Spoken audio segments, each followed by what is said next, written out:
Comme vous le savez, tous les jours, ou presque, on parle de ransomware. Pourquoi ? Parce que malheureusement, le ransomware est rentré dans la vie des entreprises, mais aussi des particuliers depuis pas mal d'années, et que les ransomware, aujourd'hui, il faut s'en prémunir, et pour s'en protéger, on est obligé d'en parler. Alerter, c'est clairement sauver les autres. Et un exemple très concret, eh bien, c'est ces entreprises malveillantes. Hein, c'est clairement aujourd'hui devenu des entreprises malveillantes.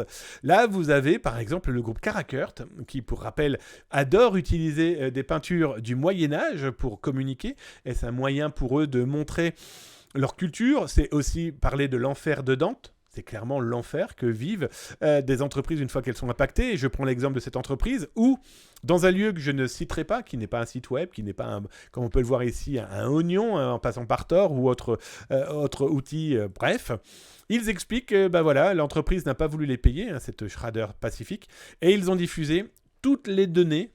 Et eux sont particulièrement vicieux, c'est qu'ils diffusent dans 2-3 endroits, et ils attendent que ça se dispatche par d'autres pirates informatiques. D'autant plus vicieux qu'ils ont lancé dernièrement une petite, on va dire, un petit rendez-vous. J'y suis allé, hein, je vais être très honnête avec vous, je m'y suis rendu.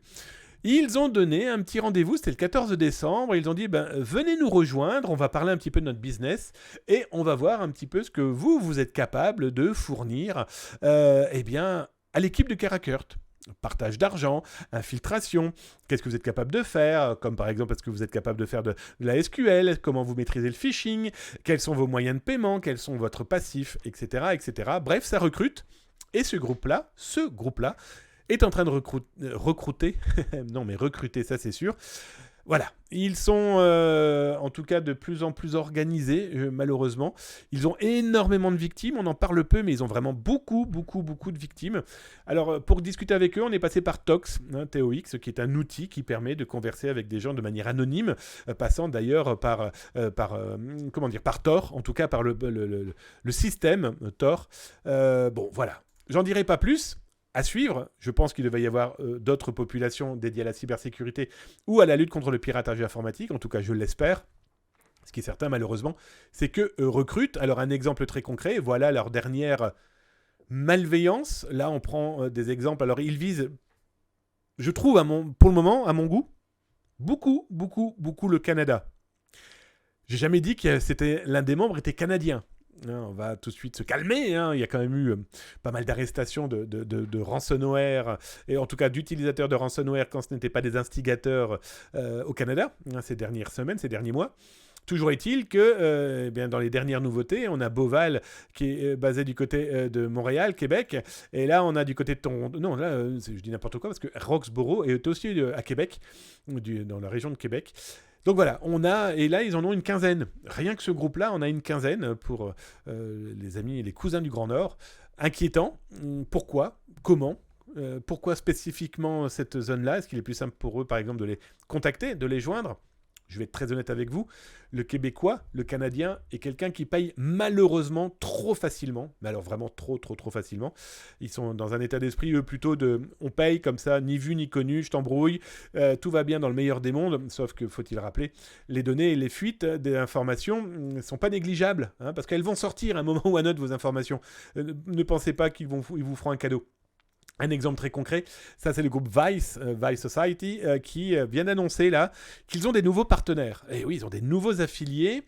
Et là, préparez-vous. Leur bande-annonce et leur teasing est un peu merdique, mais il est vraiment inquiétant. Et bien voilà, on a réussi à taper dans une université, une importante université de la zone américaine, d'un état du sud américain, avec énormément de données personnelles. Bon, voilà, pour le moment, on ne sait pas qui, quoi, comment, où. C'est une façon de packager et de manager leur marketing.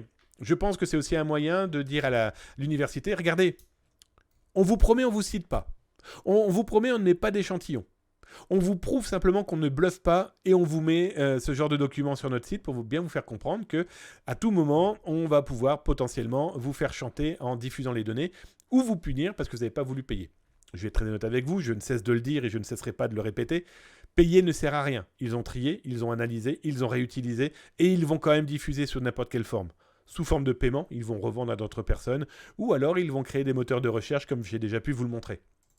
Et justement, dans ces groupes de pirates, là je finirai avec eux, avec Logbit, Logbit 3.0, dont l'un des membres a été arrêté maintenant il y a un petit mois, plus d'un mois pardon, au Canada. D'ailleurs, la gendarmerie française, le C3N, les cybergendarmes ont participé à cette opération. Logbit, on s'en rend compte, n'est plus aussi dynamique et aussi malveillant qu'on a pu les connaître depuis ces dernières semaines. Il y a toujours des gens qui agissent, soyons très très clairs, des gens qui agissent. Mais c'est un peu le bordel. Je vais être très clair avec vous. Un exemple très concret, regardez ici. On a un affilié qui a diffusé un petit peu n'importe comment ces dernières cyberattaques. C'est pas le bon URL en haut. Là, il a mis les URL un peu n'importe comment. Donc on sent qu'il y a certains affiliés qui n'ont pas l'air de maîtriser et la mise en ligne sur les sites de Logbit. Et puis surtout, ça fait un petit peu tout et n'importe quoi. Alors, après, on va pas se voiler la face non plus. Il y en a d'autres qui savent maîtriser parfaitement l'outil de location de Logbit. Je prends l'exemple ici pour la ville de Brunoy, cette ville qui a été infiltrée par des pirates informatiques de ce groupe, qui avait été annoncée comme diffusion d'informations à partir du 14 décembre. Bon ben voilà, vous l'aurez compris, on est le 16 aujourd'hui, ils ont diffusé, quoi donc ? Pas grand-chose, en fait. Ils ont diffusé tous les répertoires, tous les fichiers qu'ils ont pu voler, dans un document texte. Le document texte, vous l'avez ici, qui est donc téléchargeable sur un espace de Logbit. Et dans ce document texte, vous avez plus de 11 000, il y a plus de 12 000 plus exactement, fichiers qui ont été volés, exfiltrés. Du moins, c'est ce que nous racontent les pirates informatiques. Ils ont peut-être tout simplement fait un listing de l'ordinateur ou les machines qu'ils ont infiltrées sans copier. On n'en sait rien pour le moment. Pour le moment, tout ce qu'on sait, c'est voilà ce fichier texte, avec énormément de documents par contre, soyons très clairs. S'ils les ont véritablement dans leurs mains, ça pue. Ça, c'est une autre histoire. Toujours est-il que là, ils expliquent que si jamais vous ne souhaitez pas qu'on diffuse l'intégralité des informations qu'on a pu vous voler, vous nous payez 1 000 $ pour 24 heures supplémentaires. 120 000 $ si vous souhaitez qu'on les détruise et 120 000 $ si vous souhaitez vous les récupérer.